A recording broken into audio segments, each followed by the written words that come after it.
Vamos a leer en la Escritura, en la segunda carta a los Corintios, capítulo 4.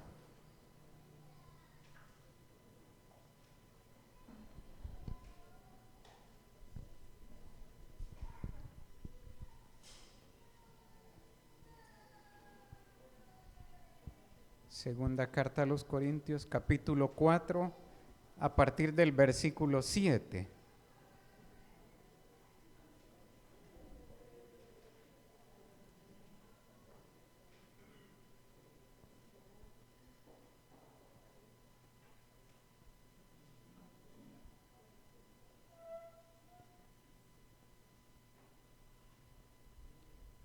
Segunda carta a los Corintios 4, 7.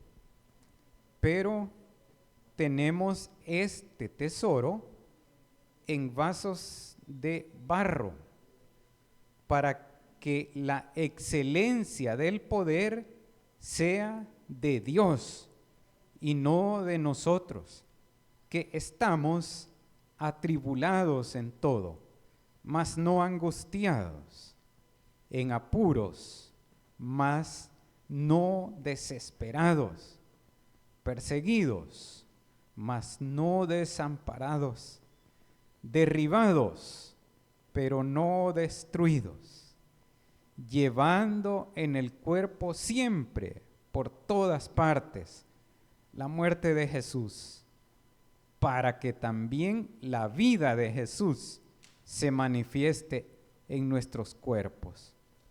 Porque nosotros que vivimos siempre estamos entregados a muerte por causa de Jesús, para que también la vida de Jesús se manifieste en nuestra carne mortal.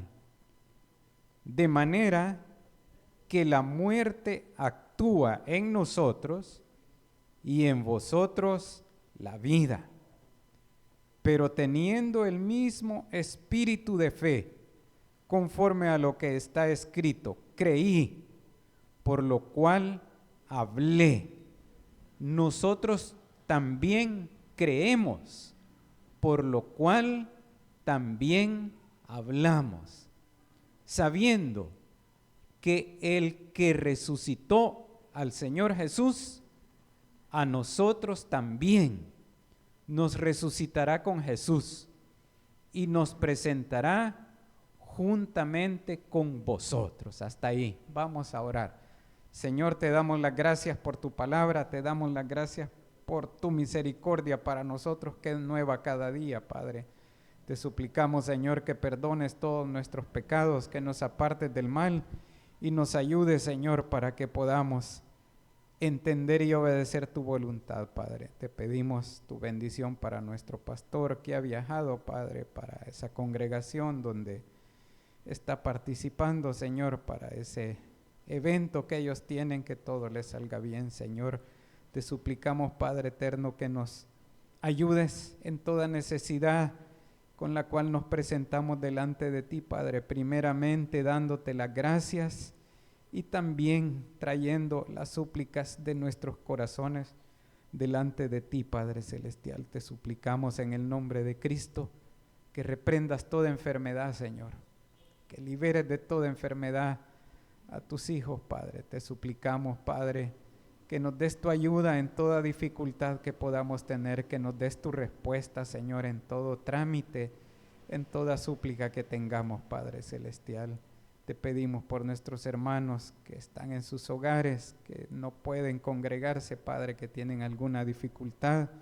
Te pedimos por nuestros hermanos que están lejos y están pendientes de esta transmisión, Padre, que les des tu bendición a nuestros familiares, a nuestros amigos, Padre bendito. Te pedimos por todo pueblo tuyo en toda congregación del mundo, Padre, por los misioneros, por los predicadores, por los obreros tuyos, Padre Celestial, en toda congregación y ministerio en el mundo, Señor. Así, Padre, te suplicamos por los que no han creído y por los que se han apartado de tus caminos, para que puedan volverse, Padre bendito, y que haya oportunidad de salvación, Padre, y por aquel que que no puede entender, Padre Celestial, por aquel que no ha sido abierto su pensamiento, su corazón a tu Espíritu Santo. Te pedimos, Señor, que llegues y le instruyas, Padre bendito, para que en tu amor haya entendimiento y salvación, Padre Celestial. Te pedimos la guía de tu Espíritu para que todo lo hagamos para honrar tu nombre y no para vanagloria ni daño de ninguno, Padre. En el nombre de Jesucristo. Amén.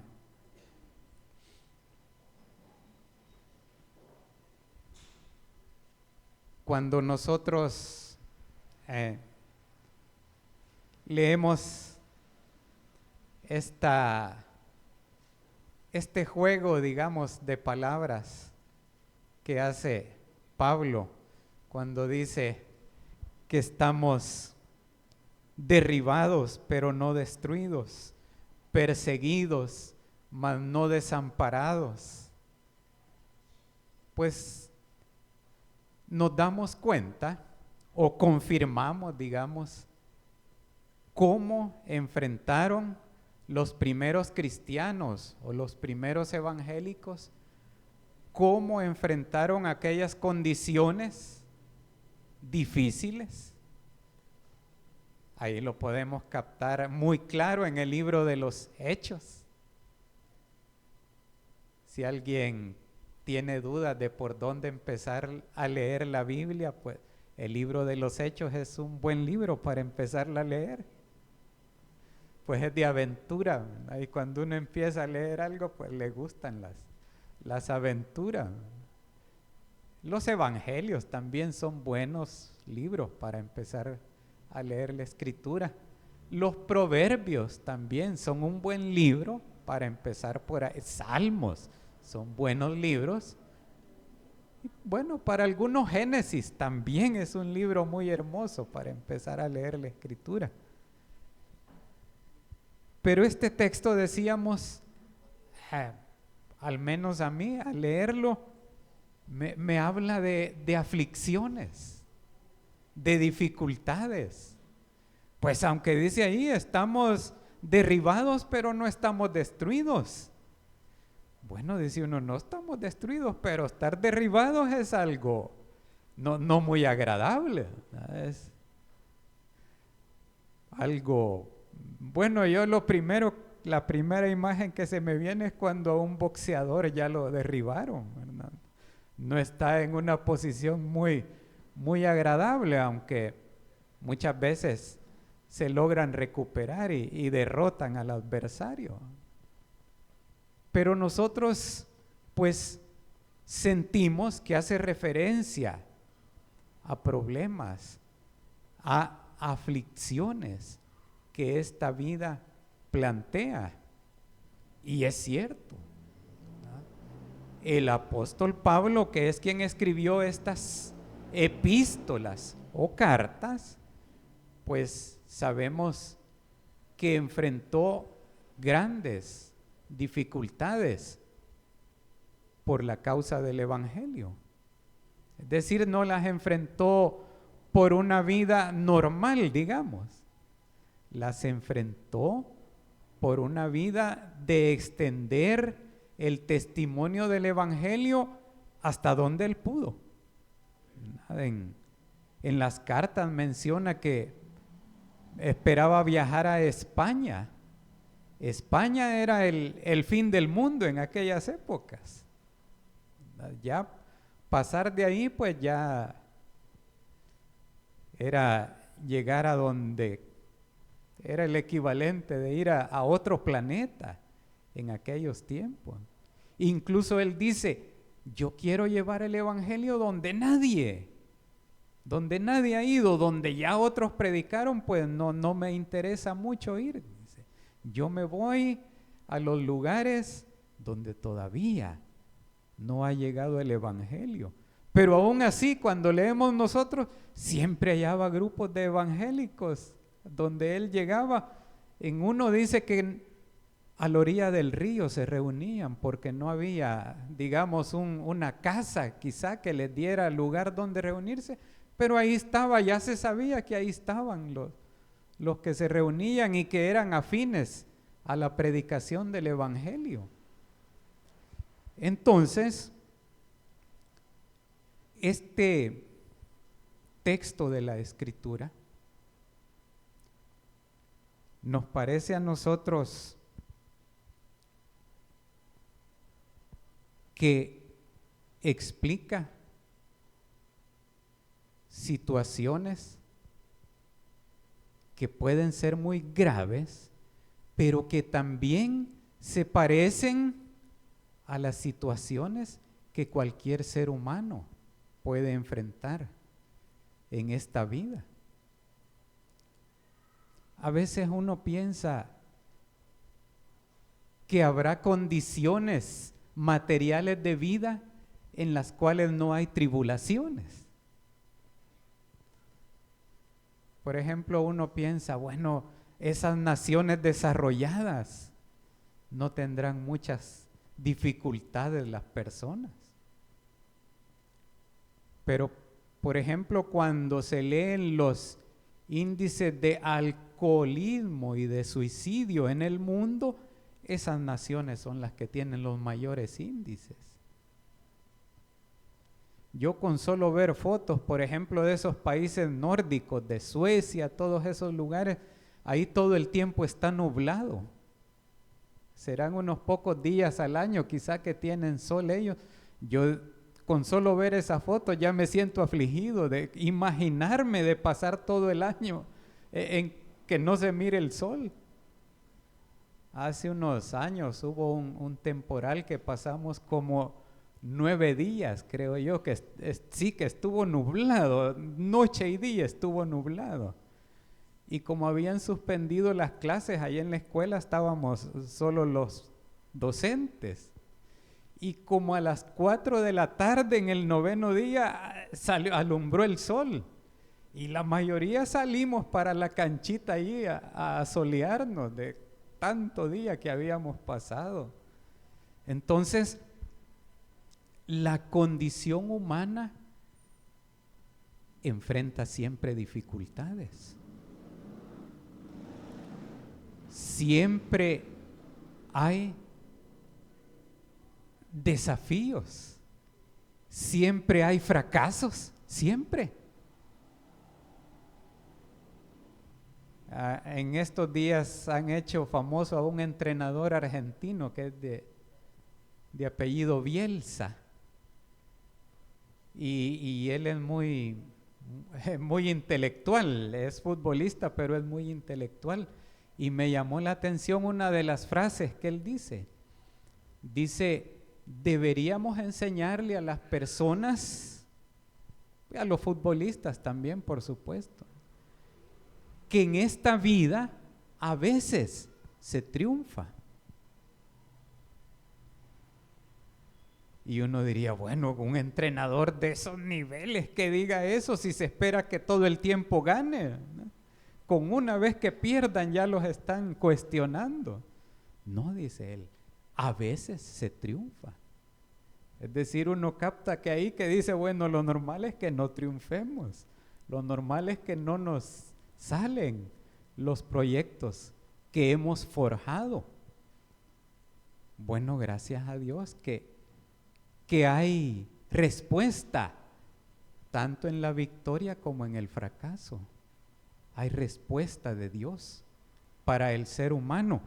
Y por eso, en esta carta, Pablo nos llama la atención en el versículo 7, cuando dice, pero tenemos este tesoro en vasos de barro, para que la excelencia del poder sea de Dios y no de nosotros. Hay un tesoro. El Evangelio de Juan, en el capítulo 1, dice, aquella luz verdadera que alumbra a todo hombre, venía a este mundo, haciendo referencia a Jesucristo. Aquella luz verdadera que alumbra a todo hombre, venía a este mundo. Vino a este mundo. Ese es el tesoro. Una luz verdadera que viene de Dios, que es Dios y vino a este mundo. Es decir, no está oculta esa luz verdadera, no está escondido ese tesoro. Él nos está buscando a nosotros, Él nos busca a nosotros, Él tiene interés en que le conozcamos, en que nos relacionemos con Él, en que vengamos a ser todos hijos suyos. Nosotros, cuando vemos la conducta de las personas, a veces decimos, no, esta persona tiene tanta maldad que quizás nunca va a llegar a ser cristiano, a ser evangélico. Pero Dios no piensa así. Dios tiene interés en esa persona. Dios está buscando a esa persona. Y muchas veces esa persona hemos sido nosotros. Somos nosotros muchas veces.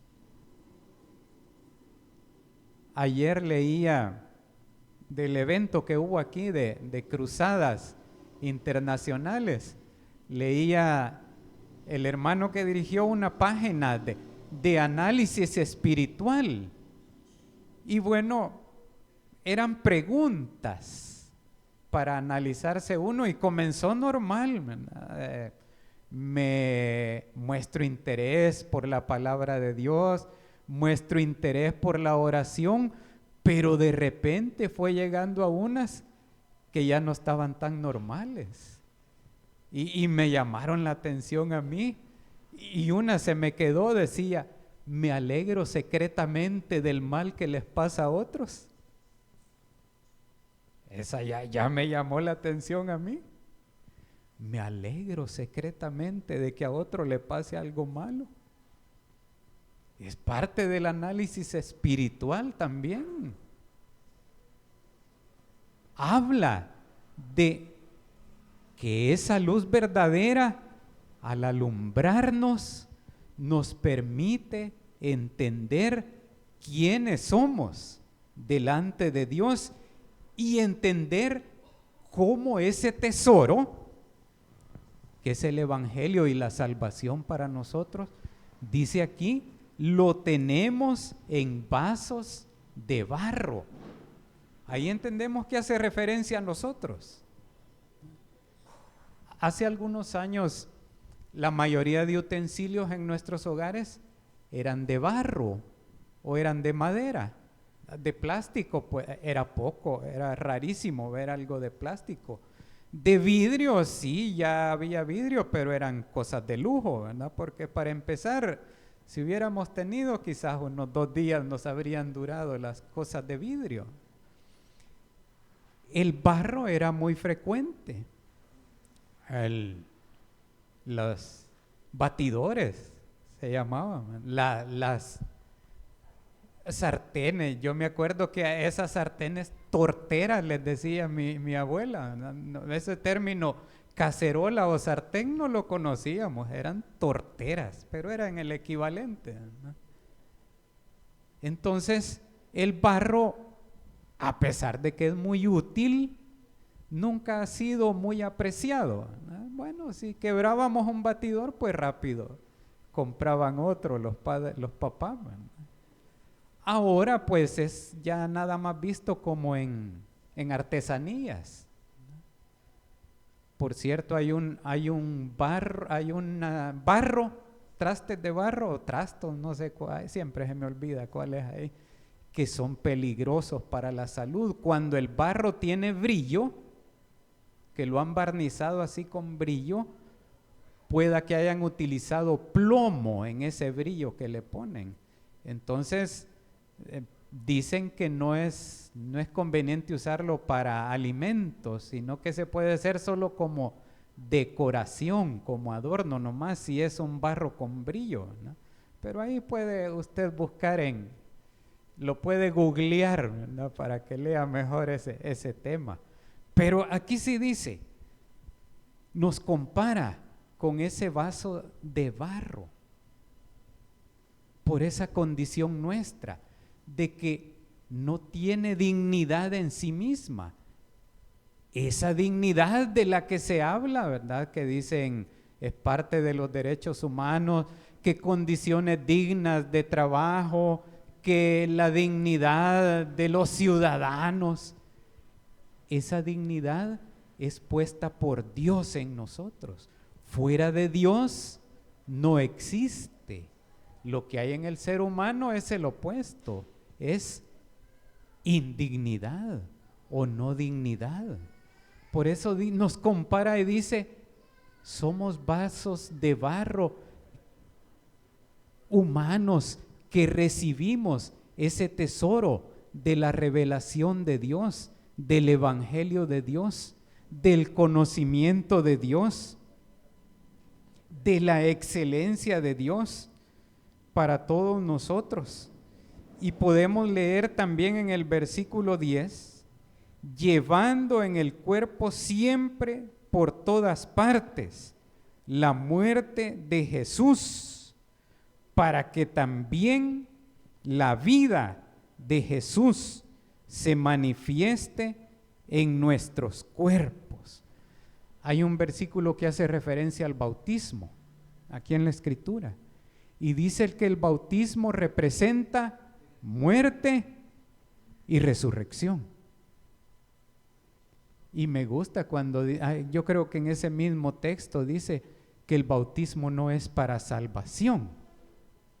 A veces pensamos que ciertos ritos de las congregaciones son para salvación. Pues ahí dice claro la Escritura, el bautismo no es para salvación. Es decir, no podemos pensar que alguien que no ha sido bautizado no es salvo y que alguien es salvo solo porque ya fue bautizado. No, eso no es de acuerdo a la Escritura. En la sociedad hay muchas leyendas, ¿verdad?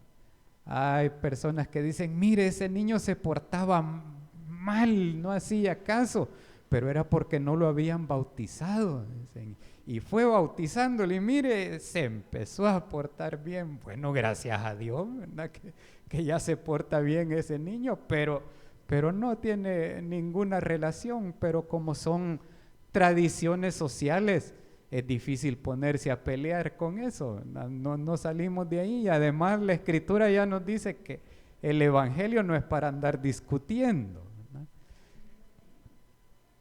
Pero nos dice que nosotros, así como ese que nos habla del bautismo, llevamos siempre en nuestro cuerpo la muerte de Jesús, para que también la vida de Jesús se manifieste en nosotros.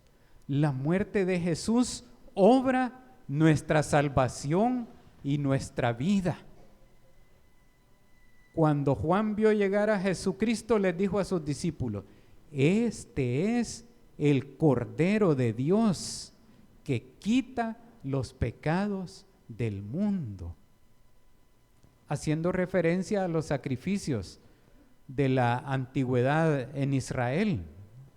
Cuando nosotros leemos Levítico, ahí hay una gran lista de cómo iban a ofrecer el sacrificio de acuerdo a los pecados de los cuales buscaban perdón. Ahí decían, bueno, por unos van a llevar una oveja, por otros van a llevar un becerro, por otros, aunque no puedan, van a llevar unas tortolitas, dice ahí. Por último, si no pueden tortolitas, van a llevar harina. Pero fueron sacrificios que no pudieron quitar el pecado de los seres humanos. La muerte de Jesucristo fue el único y suficiente sacrificio que quita el pecado de los seres humanos. En nuestros tiempos hasta es criticado mencionar la palabra pecado. Dicen, dejen de andar amenazando a las personas, dejen de andar metiéndole temor a las personas, dejen de andar haciendo propaganda de sus enseñanzas. Hasta hay personas que dicen, bueno, yo al niño no lo voy a llevar a ninguna congregación para que no le metan propaganda, dicen. Hasta que él ya tenga edad, que él decida si va a alguna congregación o no, para que lo haga de su propia reflexión. Se oye muy adecuado, ¿verdad? Se oye bonito. Bueno, dice uno, pero es imposible hacerlo. Antes de los 2 años ya el niño está con el celular en su mano. Ahí ya lo están propagandizando Walt Disney, Nickelodeon, y son propaganda también. Quizá al año ya se le puso ahí alguna marca de zapatitos, ya está bajo propaganda también. En la familia ya se le puso la propaganda de que rechace el evangelio, si no se le y promueve el conocimiento del evangelio. Entonces, ese pensamiento de formar a los niños a modo que no tengan influencia, es imposible cumplirlo.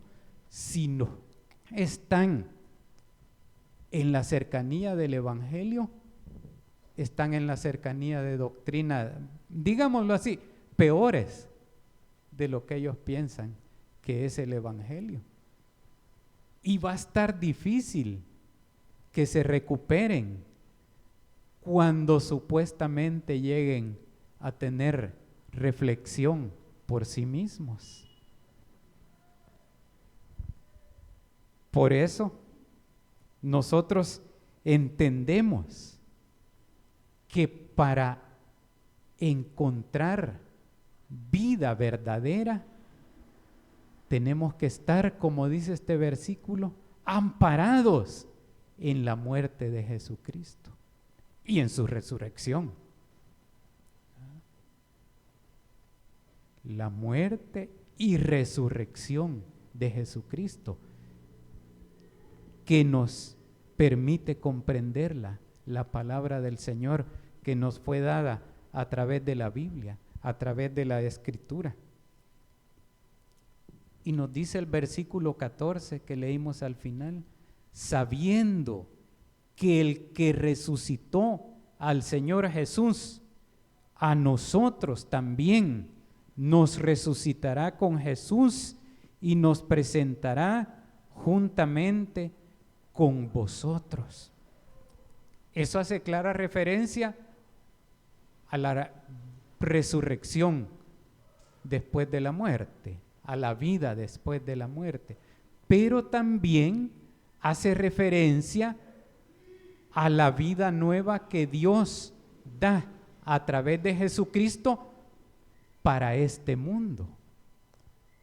Un versículo nos dice, las cosas viejas pasaron, he aquí todas son hechas nuevas. ¿Cuántas personas después de un accidente grave, después de una enfermedad grave, no usan esta frase y dicen, volví a la vida? Y es cierto, gracias a Dios, se vuelve a la vida. Pero también nos habla claro de que Dios tiene para todos nosotros, a través de Jesucristo, una vida nueva, una vida diferente, una vida con una luz para todo lo que habremos de hacer en esta vida.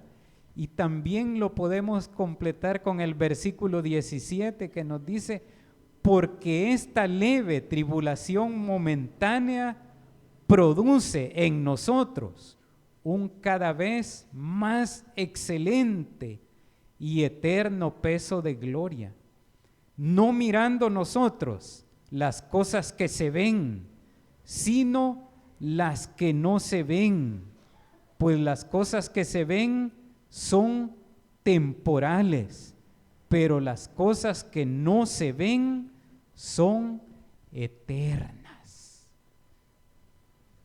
Lo que se ve son las condiciones del mundo. Lo que no se ve, eso es espiritual. Y eso es el fundamento del ser humano.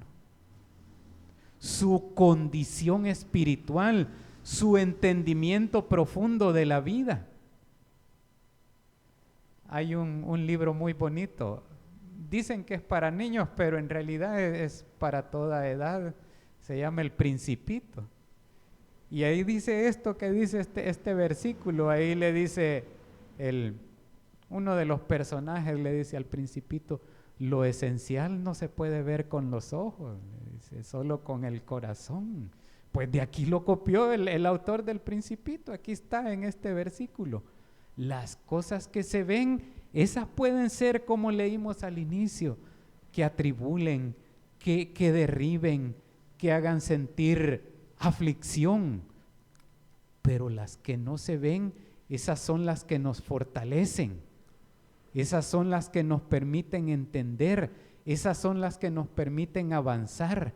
Esas son las que nos dan la revelación de que la verdadera vida para nosotros es nuestro Señor Jesucristo. Vamos a orar. Padre, te damos las gracias por tu palabra.